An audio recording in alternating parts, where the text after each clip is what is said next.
Atong sara ng dugang pang mga balita sa Mindanao, makabanato si James Paulo Yap live sa Cagayan de Oro City. James? Salamat, Sarah.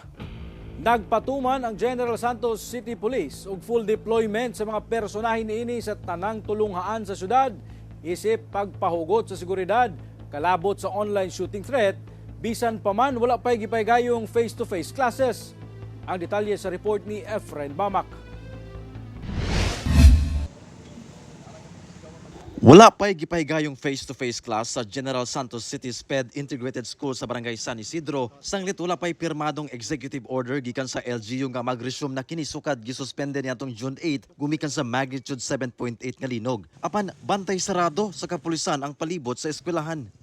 Nalakip manggod ang maong tungaan sa duha ka mga tulungaan nga nakadawat og online shooting threat sa milabayng semana. Apan ang nagpost ni ini wala pa nahibalaan og wala pa nadakop. Gawas sa nakatakdang security inspection sa mga bag sa mga manulod sa maong tungaan.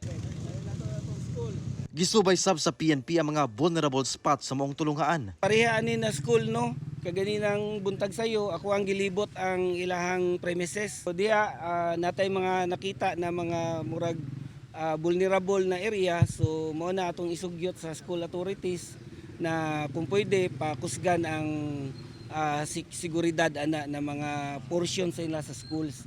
Kaya siyempre, naay mag-over the bakod ba o naay magposible nga diha ang mga kontraband o ang mga deadly weapon masulod. Nagpatuman sab ang PNP og full deployment sa ilang personahe sa tanang tulungaan sa Gensan alang sa hugot nga seguridad. Nagpa full deployment ta sa mga eskwelahan.